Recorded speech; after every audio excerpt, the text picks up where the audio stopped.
लहानपणी आपण शिट्टी वाजवलीच असेल मस्ती करत करत, पण एका गावात आज ही शिट्टी वाजली तर लोक घराबाहेर येत नाहीत। रात्रीच्या वेळी कोणीच बाहेर भटकत नाही, कारण त्या गावात आजही शिट्टी वाजते।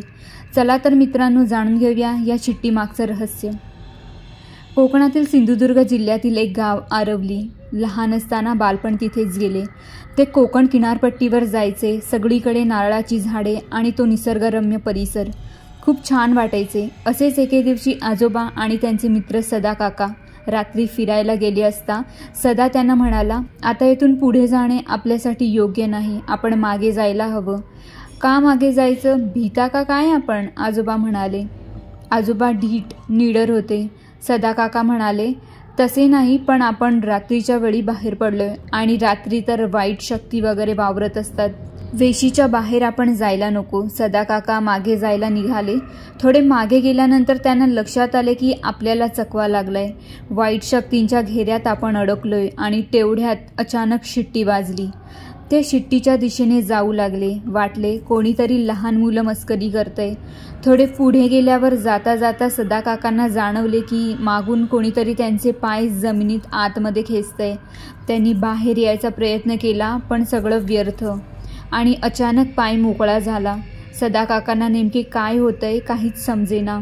थोडे पुढे जाताच त्यांना हार्ट अटॅक यायचाच बाकी राहिला होता, कारण एवढ्या वेळ ते कोणाच्या तरी सोबत बोलत होते, पण शेजारी आजूबाजूला पाहिले तर कोणीच नव्हते, फक्त काळाकुट्ट अंधार आणि स्मशान शांतता। जाता जाता एक स्मशानभूमी लागते आणि सदा काका नेमके ते ओलांडून पुढे चालले होते, तेवढ्यात त्यांना एक काळी सावली त्यांच्याचकडे येताना दिसली आणि काळजात एकदम धस्स झाले। अंधारात ती काळी सावली एकदम गडद होत चालली होती। सदाभाऊ जोरजोरात धावू लागले, पण त्यांच्या लक्षात आले की आपण जेवढे जास्त धावत आहोत तेवढीच ती काळी सावली अजून जवळ येत आहे आणि ती आपल्या मागे येत आहे आणि तिचा आकारही मोठा मोठा होत चालला आहे। आता सदाभाऊ धापा टाकत टाकत गावाच्या वेशीवर येण्याचा प्रयत्न करत होते, पण जेवढे पळत पुढे जात होते त्याच्यापेक्षा दुप्पट अंतर वाढत चालले होते। आता तर सदाभाऊंचा होता नव्हता तो जीव हातात आला। आता मरण जवळ येते की काय असे वाटू लागले। तेवढ्यात मागून परत शिट्टीचा आवाज आला आणि एक वाक्य ऐकू आले, सदा माघारी जायचो नाय, आता इथंच मरण हाय। आणि जोरजोरात हसण्याचा चित्रविचित्र आवाज कानी येऊ लागला। आता आपले काही खरे नाही, सदाभाऊ मनात म्हणाले आणि परत होता नव्हता तो जीव घेऊन धावू लागला, पण संकट अजून संपले नव्हते। सदाभाऊ धावत धावत एका ठिकाणी पोहोचला। तिथून 2 रस्ते जात होते। चला सुटलो एकदाचा, बहुतेक ते रस्ते आपल्याला आपल्या वेशीपर्यंत घेऊन जातील। आणि त्याने वर रस्त्याच्या पाठीवर पाहिले, एक रस्ता स्वर्गात तर दुसरा नरकात जात होता। बापरे, जिवंतपणी स्वर्गात जाणार, रस्ते कसले मरण असते। काळी सावली आपल्याला बहुतेक स्वर्गातच घेऊन जाणार।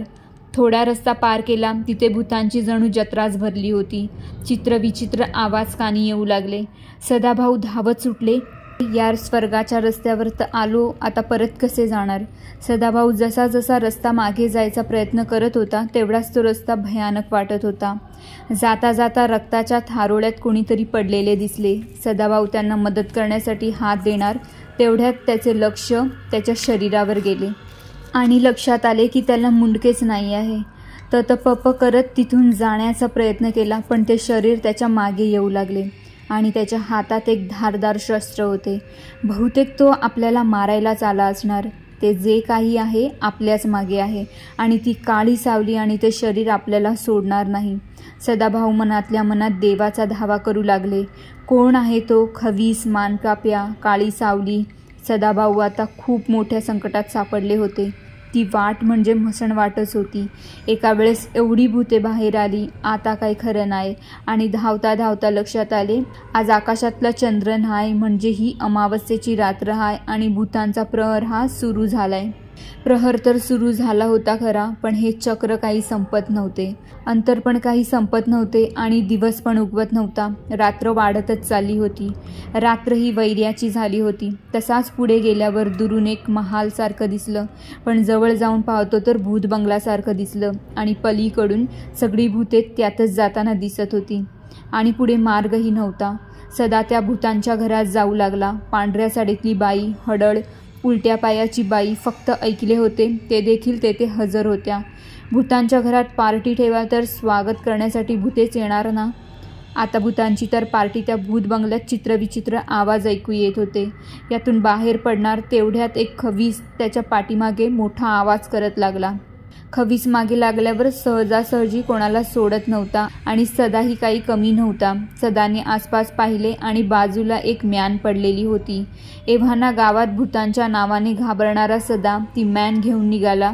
काही समजायच्या आत खवीस त्याच्यावर धावून आला आणि सदाने सपकन म्यान काढून त्या खविसाचे तुकडे तुकडे केले. सपासप अंधाधुंद वार केले. खविसाचा अंत झाला. सदाने म्यान घेऊन या चक्रातून बाहेर पडण्यासाठी निघाला. असतील नसतील तेवढी भूते स्वर्गातली, नरकातली, पाताळातली सर्व भूते सपासप पाडत भुई सपाट केली.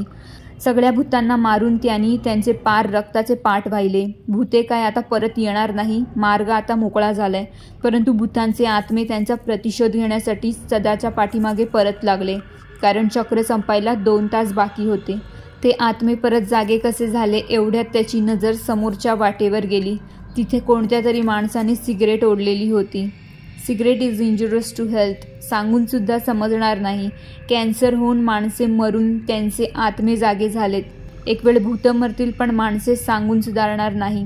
ही सिगरेट दारू काढणाऱ्या माणसांनी स्वतःला मारले पाहिजे. स्वतःमधल्या राक्षसाला मारले पाहिजे. सदाभाऊ धावत धावत वेशीवर येण्याचा प्रयत्न करत होते. वाटेवर गावातलाच एकदंत दिसला. सदाभाऊ थांबले आणि त्यांनी एकदंतला विचारले, आपला रस्ता कुठे आहे? एकदंतानी हात दाखवला वाटेकडे आणि अदृश्य झाला. सदाभाऊ तिकडे जाऊ लागले आणि मनात आराध्य दैवत श्री वेतोबाचा धावा करू लागले. काही वेळांनी एक रस्ता बाजूला झाला आणि तो रस्ता सरळ वेशीवर जाताना दिसला. आणि ती भूते तिथे येणार तोच विजांचा आवाज झाला आणि एक आवाज आला, जोवर मी इथे उभो हाय तोवर कोणी बी आत जावाचो नाय. माझ्या लेकरासनी त्रास द्यावोचो नाय, नाहीतर माझी काठी बोलतले. क्षत्रपाल श्रीदेव वेतोबा तेथे आले. सदाभाऊ आता सुखरूप त्या चक्रातून बाहेर पडले आणि श्री वेतोबा देवाचे दर्शन घेतले. आजही सिंधुदुर्ग जिल्ह्यातील आरवली गावात क्षेत्रपाल श्री वेतोबा गावाच्या वेशीवर पालन करतात आणि अनेक जणांना वेगवेगळ्या रूपात मदत केल्याचे अनुभवही आले आहेत. आणि वाईट शक्ती त्या गावात आता प्रवेश करू शकत नाही. तुम्हीही कधीतरी आरवली गावात जाऊन क्षेत्रपाल श्रीदेव वेतोबा यांचे दर्शन घ्यायला नक्की जा. धन्यवाद.